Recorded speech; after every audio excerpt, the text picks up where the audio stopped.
A la querida audiencia que el día de hoy nos está viendo y nos está recibiendo en donde quiera que estén, pero nos van a ver hoy y los próximos días. Le doy la bienvenida.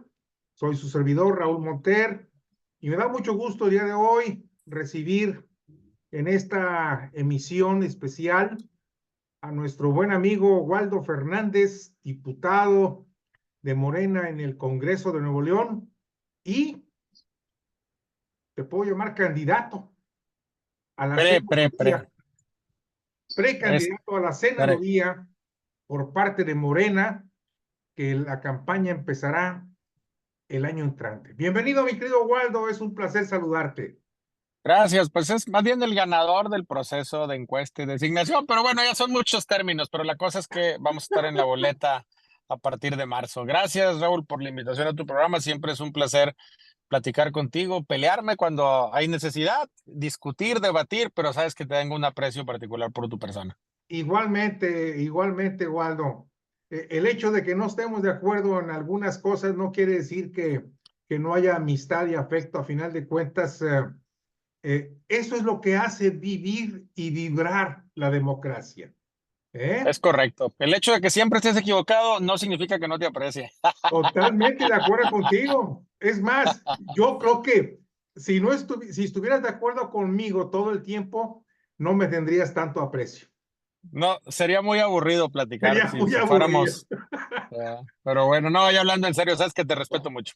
Gracias, Waldo. Oye, pues vamos a empezar, como dijo aquel, por el principio, porque si empezamos por atrás nos vamos a equivocar. Oye, Waldo, ¿cómo se dio este proceso? Porque realmente, digo, sin tener la información correcta y la información adecuada, eh, eh, mucha gente trae una serie de preguntas y especulaciones. Y qué bueno que tú eres tan amable de concedernos esta entrevista para aclararlas. Y la primera pregunta sería, Morena, ¿en qué momento decidió que la fórmula en Nuevo León, y supongo que a nivel nacional, sería conformada, estructurada con hombre y mujer? ¿Es correcto? Y eso fue, no estoy seguro si fue hace 15 días o la semana pasada, pero fue entre 8 y 15 días atrás. Hubo un proceso donde estuvo el presidente del partido, hizo ahí la aclaración, fue un proceso de insaculación y se determinó que en Nuevo León, dadas las condiciones de competitividad, tenía que encabezar hombre, porque en otros estados del país donde hay condiciones de competitividad más fuertes, Nuevo León es de los estados con más baja competitividad, iban a tener que encabezar mujeres, así lo señalan las resoluciones del propio Instituto Nacional Electoral y del Tribunal Federal Electoral. Es decir, entonces el partido es el que decide cómo se estructura la fórmula, no el INE. ¿Estamos de acuerdo? No, es a través de los lineamientos del INE y del Tribunal Federal Electoral se toman estas determinaciones. Quien da los lineamientos es el INE por el asunto de la discusión histórica que ha existido en el tema de paridad. Si no respetas los lineamientos del instituto, corres el riesgo de que al momento de que hagas el sembrado, pues te impugnen y termine cambiando el sembrado y entonces se mete el partido en estos problemas. Por eso han cuidado mucho el asunto de paridad, adicional a que es un partido que fue de los precursores del tema de paridad en el país.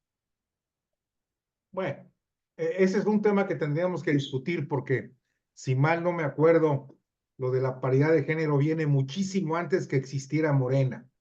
Y el Bueno, me tema, refiero a que al tema de que muchos fundadores originales que están en el PRD, pues se corren, están en Morena y que desde la izquierda ha sido una de las demandas básicas el tema de paridad. Siempre se han dado en los movimientos de izquierda de este país esta lucha. Tal vez sí fue un poco impreciso mi comentario, pero me refería al tema de la izquierda.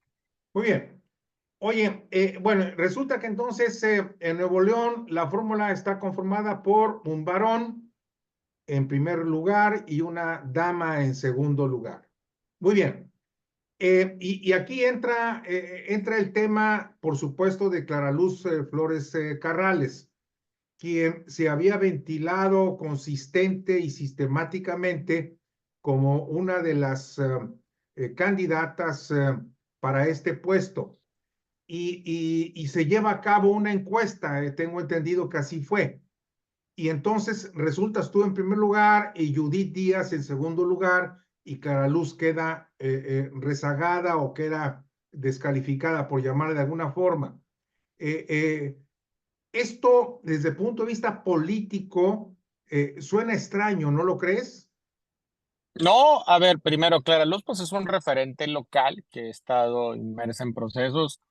Ayer sacó un video diciendo que se queda en el movimiento, cosa que se agradece porque requerimos trabajar todos en unidad.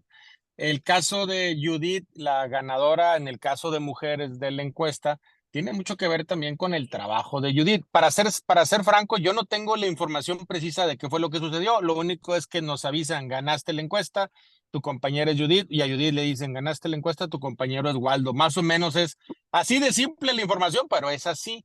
Pero también hay que considerar que si bien es cierto, Judith tal vez no era un personaje que todos los días salía en los medios de comunicación como yo sí lo hago, también es cierto que durante 5 años ha estado trabajando con una parte fundamental de la sociedad. Hay cerca de 17,000 millones de pesos que llegan a Nuevo León para programas sociales. Ella es la responsable, todos los días tiene eventos entregando tarjetas, las filas a veces que se quejan en los medios de comunicación donde se estaban haciendo los procesos de vacunación, pues ella tiene vida propia. A ciencia cierta, yo no sé cómo fue el proceso, te digo, pero a mí cuando me informaron ayer, me dijeron, tú quedas aquí y quedas con Judith. Entonces no tengo muy claro cómo fue, pero sí hay que reconocer que Judith ha hecho un trabajo, tal vez más a ras de suelo, pero un trabajo durante 5 años. Entonces tú desconoces cuál fue el método para llevar a cabo la encuesta. No, bueno, hay una encuesta, me explico, se hizo un proceso de encuesta que hace el partido, hay varias preguntas que se hacen ahí. El asunto es el resultado, cuando me lo preguntan ayer, para ser sincero, Raúl, pues primero es una gran noticia que me da, estaba yo a mitad de un evento familiar, me dan la noticia, pues tampoco entré a detalles de quién quedó en tercero, cuarto, quinto, sexto, cuántos se inscribieron, pues no lo sé. Yo sabía públicamente que las personas que estaban, por decirlo así, registradas, en el caso de hombres era Mauricio Cantú y Álvaro Suárez, en el caso de las mujeres era Judith, Anilú y la propia Clara Luz. Entonces eso es lo que pasó ayer. Oye, tú ganaste y pues ya no pregunté más, ¿verdad? Yo simplemente pues me puse muy contento y empecé a atender llamados pues de ustedes, amigos de medios de comunicación, de amigos que me hablaban para felicitarme. Y pues fue una noche un poco ajetreada atendiendo y todavía en la mañana, a las 5 de la mañana, creo que a ti te contesté a las 5 de la mañana, estaba contestando mensajes de WhatsApp.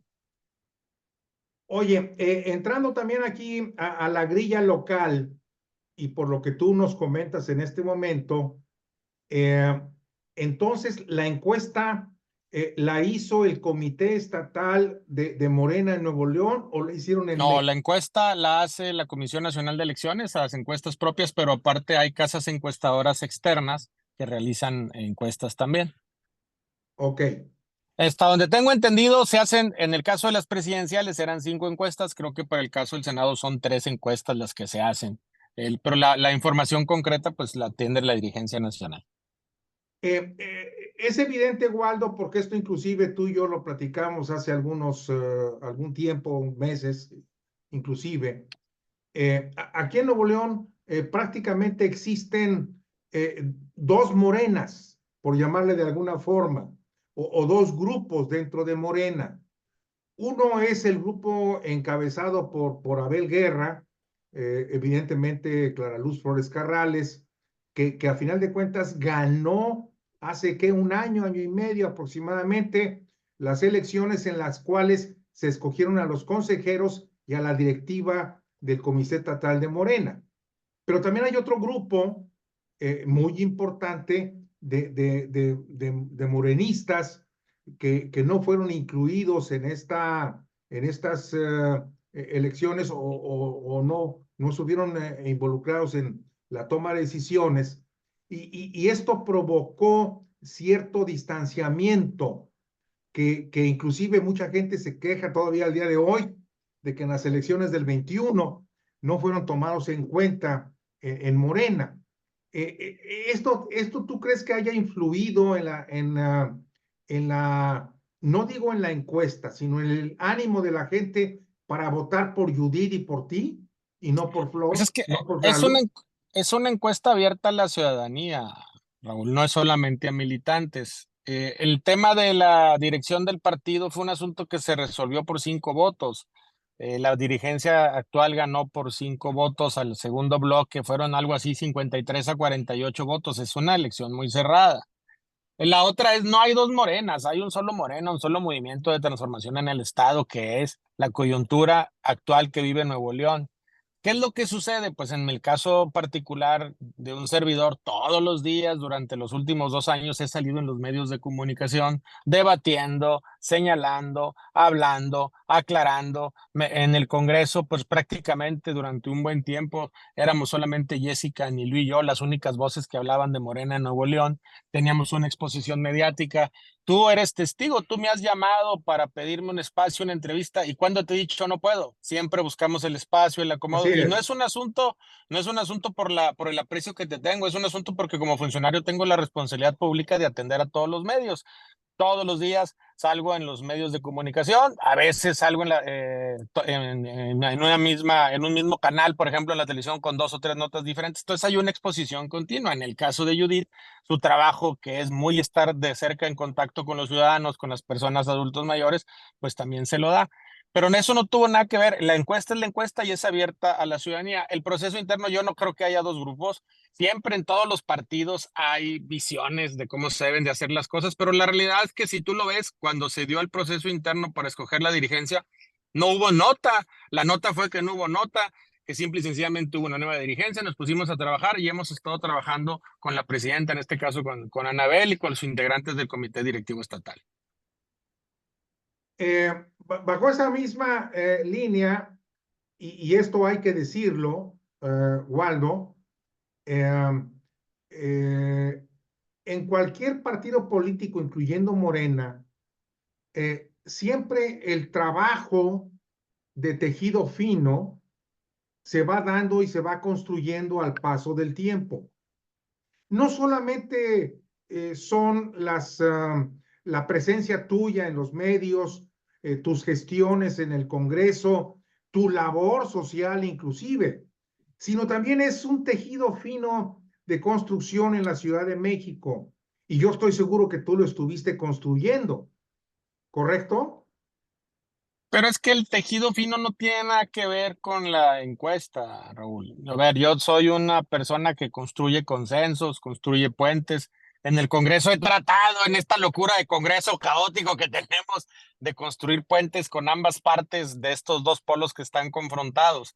Aquí el asunto es que hay un proceso en el cual tenemos una obligación todos, que es sacar adelante la candidatura presidencial de la doctora Claudia Sheinbaum. Y en ese proceso se están buscando los cuadros más competitivos conforme a estos procesos internos. Y eso es lo que ha estado pasando, pero no tiene nada que ver con un asunto de que quien tenga mejor cabildeo, etcétera. No, es un asunto mera y exclusivamente de un proceso interno que todos aceptamos, conocemos el proceso, todos participamos y yo estoy seguro que todos vamos a salir ganadores de este proceso en Nuevo León porque va a llegar la cuarta transformación a Nuevo León. Y hay que señalar también mi reconocimiento. Somos 3 partidos, el Partido Verde, el Partido del Trabajo y Morena. Muy bien. Entonces, siguiendo tu línea ampliamente democrática, porque así lo estás tú manejando y definiendo, me lleva a la siguiente pregunta. A ver. El año entrante te vas tus adversarios fundamentalmente van a ser, supongo yo, es hipotéticamente hablando, dos frentes. Por un lado, Movimiento Ciudadano y por el otro lado, la coalición Amor y Fuerza por México, PAN, PRI, PRD. Creo que van a ser los principales adversarios. ¿Estás de acuerdo? Sí, porque no hay otros partidos que tengan registro federal, entonces va a ser Movimiento Ciudadano por un lado y la coalición PAN, PRI, PRD por el otro. Muy bien. Hasta este momento desconocemos quiénes van a ser los candidatos por MC y por la coalición PAN-PRI-PRD. No los tenemos. Podríamos hablar hipotéticamente de muchos nombres, ¿verdad? Pero, ¿tú crees que uno de tus adversarios pudiera ser Luis Donaldo Colosio? Pues probablemente sí, todo mundo señala que va a estar ahí, ojalá y él sea bienvenido a la contienda. Se tiene que, vamos a ser adversarios, no somos enemigos, es una contienda política, ¿no? Y que me parece que en el caso de él, bueno, pues si él tiene la aspiración de participar, pues bienvenido sea. Muy bien. Actualmente Morena tiene cobertura en todo el estado. Sí, claro. Mira, primero tenemos una militancia activa, aparte tenemos partidos aliados. El Partido del Trabajo, pues tiene aquí su inicio, su proceso fundacional en Nuevo León. El Partido Verde tiene años de arraigo en el estado, entonces tenemos suficientes simpatizantes y militantes para participar. Adicional, somos el único partido que abre su plataforma de participación a todos los ciudadanos cumpliendo ciertos requisitos. Hay que tomar un curso de formación política y pues todos pueden participar. Estamos encabezando todas las encuestas que salen todos los días de diversos en casas encuestadoras serias, casas no tan serias, pero finalmente salen encuestas y todos los días somos una marca o una coalición muy competitiva y obviamente muchas personas quieren participar. Yo no veo que vayamos a tener ningún solo problema para cubrir todos los puestos públicos, al contrario, creo que el problema va a ser para poder armar este rompecabezas que se llama coalición local para que todas las partes estén representadas y eso entonces yo veo un futuro muy promisorio para el movimiento Nuevo León.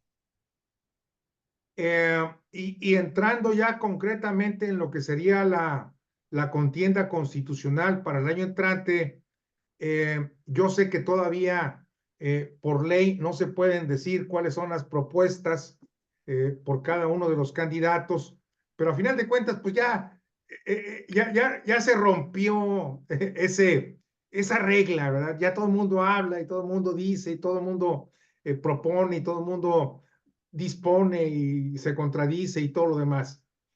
Para ti, ¿cuáles serían los principales temas a tratar desde tu punto de vista de senador para el año entrante?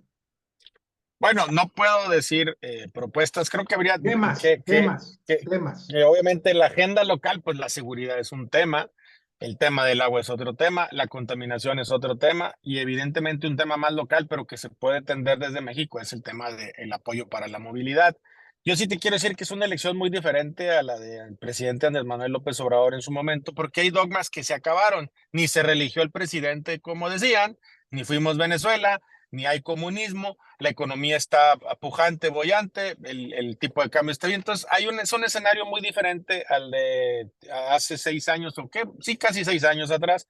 Entonces, pero finalmente los temas que vas a llevar al Senado, quienes resultemos ganadores, que estoy seguro que vamos a ser Judith y yo, pues van a ser estos temas que son muy locales, pero que finalmente sí tienen una importancia y relevancia nacional porque Nuevo León está sufriendo por estos problemas, ¿no? Y tal vez algunas otras regiones del país, pero nosotros, como senadores, nos toca defender el pacto federal. Concretamente, somos representantes del Estado, a diferencia de los legisladores que son representantes del pueblo. Precisamente, tú tocabas de tocar un tema que traía aquí en la agenda. Tú eres federalista y lo hemos platicado en repetidas ocasiones, ¿verdad? Y el ser federalista, pues es un respeto a lo que es la construcción del edificio del Estado mexicano, en el cual se respetan la división de poderes, la independencia de la federación con los estados, etcétera, etcétera. ¿Tú qué opinas de la intromisión del Poder Ejecutivo en los órganos autónomos?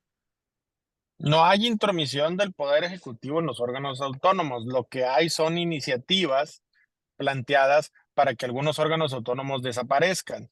Tenemos un problema en México, generamos demasiados órganos autónomos que a la hora de la rendición de cuentas ni rinden y que son muy onerosos para el erario público. Aquí en Nuevo León yo te pudiera preguntar quién es el presidente de la COTAI o el presidente a nivel nacional de ellos y muchos ni los conocemos, pero no es una intromisión, pasa por un proceso legislativo que es los diputados y el Senado, las mayorías construyen la posibilidad de desaparecer ciertos órganos que, en mi opinión, también coincido, son muy onerosos y que no le generan al ciudadano nada y que creo que también hubo una parte de insurgencia legislativa, por decirlo así, en una etapa del país donde se creía que la creación de órganos autónomos iba a facilitar el acceso o la mejora del país y que el resultado, pues a la larga no ha sido así y es lo que está sucediendo. Pero es un proceso 100% constitucional y 100% es un proceso legislativo. Eh, hipotéticamente hablando, si llegas al Senado, ¿tú apoyarías la desaparición del INAI? ¿Apoyarías la desaparición del INE? ¿Apoyarías la desaparición del COFEPRIS? ¿Apoyarías la desaparición de la Comisión Nacional de Energía, etcétera? El INE no está sujeto a desaparición. El INE es el órgano electoral, no lo puedes desaparecer y ni siquiera ha estado considerado en la propuesta original que va. Hay organismos que sí tienen que ser revisados sus presupuestos porque los consejeros, que si te pregunto tres nombres no me los vas a saber dar porque ni yo me lo sé, ¿eh? O sea, no es un asunto de examen de oposición, que sí se tiene que revisar cuál es su trabajo y cuál es el beneficio que le están generando al país, ¿no? Entonces habrá que ver en su momento las iniciativas, cómo están planteadas, pero de que se debe de revisar, se debe de revisar. Y si no, vámonos aquí al tema local. Aquí tenemos poderes que están en manos de partidos políticos que han hecho de estos poderes órganos omisos, donde están ahí, como no ya no ganan las elecciones municipales, van y enquistan a estos poderes, a funcionarios públicos partidistas disfrazados de funcionarios de órganos autónomos. Hay que cuidar esa parte por el beneficio, porque el dinero es público, no le pertenece a los partidos, le pertenece a los ciudadanos. El presidente habló de desaparición, ¿eh? No, no habló de revisión, No, habló no, de no, por eso estoy desaparición, hablando, ¿no? pero no hablo de la desaparición del INE. Está No, hablando el INE de está incluido organismos. en la lista, pero debo de confesarte que después hubo alguna corrección ahí por parte de López Obrador. Pero en el caso del INAI, de la Comisión Nacional de Energía, del IFT y todos los demás, es desaparición, Sí, no lo que pasa es que corrección. estos órganos autónomos en un origen son funciones propias del Estado, que se pasaron y se les quitaron estas facultades al Estado y se deslindaron en terceros, se generan cuerpos onerosos y que a la hora de los trancazos, pues no hay un proceso de revisión claro de cuál es su trabajo. Por eso digo, se debe hablar de esta discusión para ver la profundidad. Oye, Waldo, pero tengo entendido que cada uno de estos organismos están vigilados por la Auditoría Superior de Auditoría del Estado, del gobierno federal, digo, del gobierno. No, no es del gobierno federal, la No, es la auditoría Auditoría es. Superior, así es, de la Federación. Así es, ¿no? Pero al final de cuentas, Raúl, en un monstruo de 1,000 cabezas, en un presupuesto de 7 billones de pesos que tiene todo el aparato federal, donde hay 32 estados, que a su vez los 32 estados tienen partidas federales para los municipios, tienen partidas federales para los órganos autónomos locales, son monstruos verdaderamente onerosos. Yo te diría, a ver, dime tres cosas que haya hecho un instituto en beneficio de la población. Son temas que hay que revisar a conciencia. Ahorita en este momento también decirte cómo voy a votar podría interpretarse como un asunto de No, no, campaña. no. Hay que revisar las iniciativas, pero yo O sí sea, creo que hay que cambiar el status quo en ciertas cosas que no están funcionando bien y que le cuestan mucho dinero a los ciudadanos de nuestro país. Pero sobre todo, donde están partidizados. Y eso es lo que hay que cuidar. No pueden estar partidizados ningún instituto de estos, ni por el PAN, ni por el PRI, ni por mi propio partido, ni por los partidos aliados. Tienen que ser órganos que verdaderamente funcionen para los ciudadanos. entonces tu postura no es desaparecer, es revisar su estatus. Desaparecer los que se tengan que desaparecer y revisar el estatus de algunos, ¿no? Evidentemente, a mí sí me preocupa cuando un gobierno empieza a generar consejos ciudadanos para no tomar ninguna decisión u órganos autónomos para no tomar ninguna decisión. Entonces, de repente tienes un poder ejecutivo que ya no toma decisiones. Tampoco estoy hablando del caso Nuevo León, donde aquí pasa un híbrido más extraño. Aquí le quieren quitar todos los días al gobernador alguna función y pasarla y crear organismos autónomos. Eso también está mal. Entonces, creo que los equilibrios son fundamentales en la vida, en la política, en el servicio público y es lo que hay que revisar. En concreto, tu postura seguirá siendo la de un legislador donde se respete la división de poderes y las leyes que la rigen. ¿Estamos de acuerdo? Totalmente de acuerdo, siempre me he caracterizado por eso, ¿no? Muy Por bien. la O sea, sensatez y la congruencia y tratar de alguna manera, de cuando hay algún conflicto, fungir como mediador, como ha sido en el Congreso local.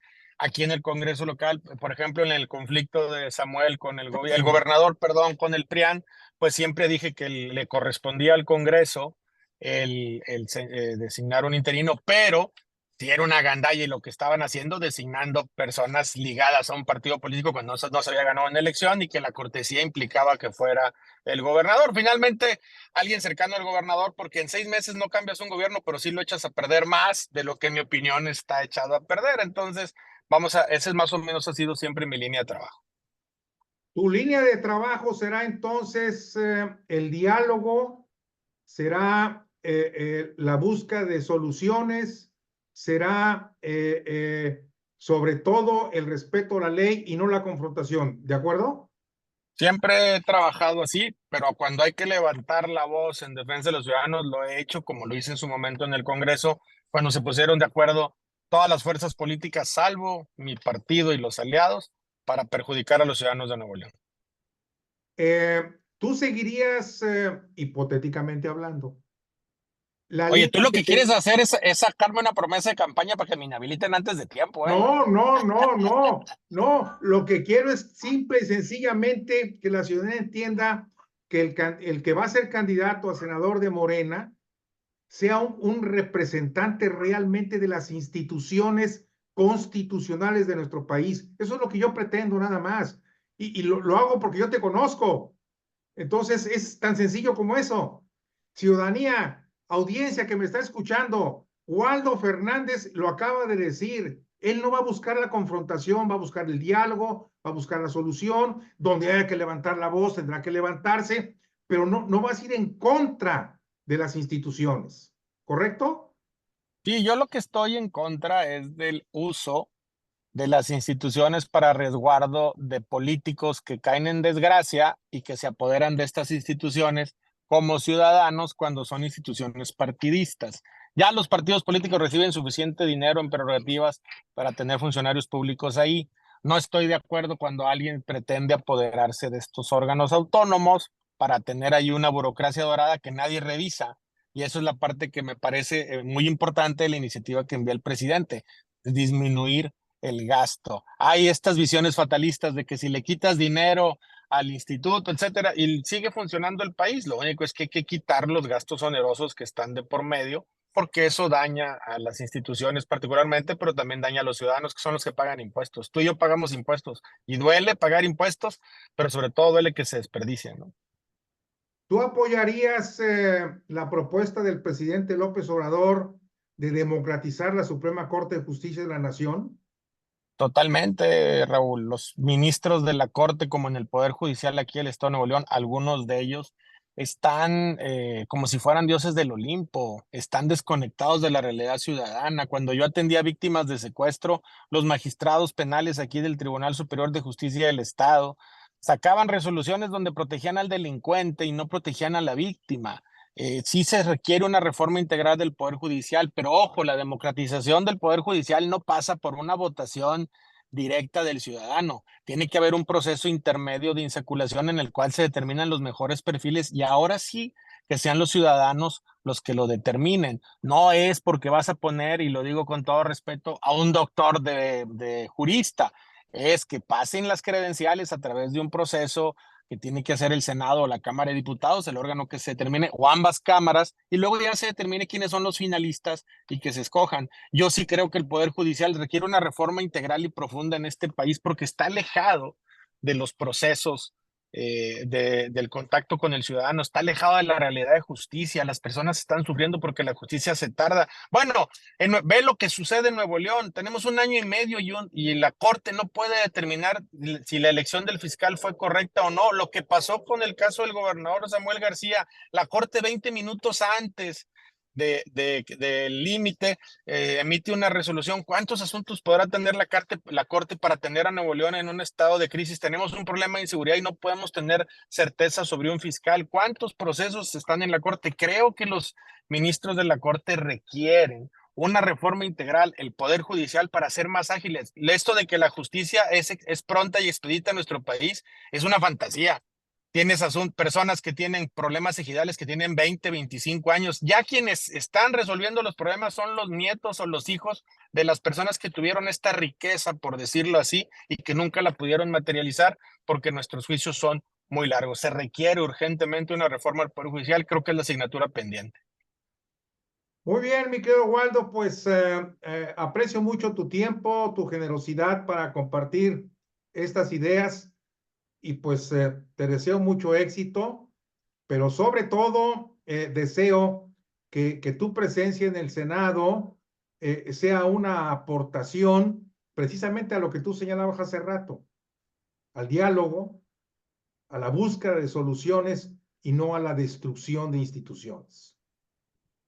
Raúl, gracias por el espacio. Aprovecho para desearte una feliz Navidad a ti y a todas las personas que nos ven. Felices fiestas, lo mejor para el siguiente año, sobre todo salud y que ya no haya confrontación en Nuevo León. Bueno, no, eso fue como Día de los Inocentes, No, eso va a seguir pasando. no. Oye, todavía no llega el 28 de diciembre, el Día de los Santos Se- Inocentes. Deberías de sacarlo el 28 de diciembre este programa, Raúl. Ya sabes mi aprecio y mi respeto para ti y para tu familia. Un abrazo, Waldo. Buenas Chao. noches, gracias. Bye.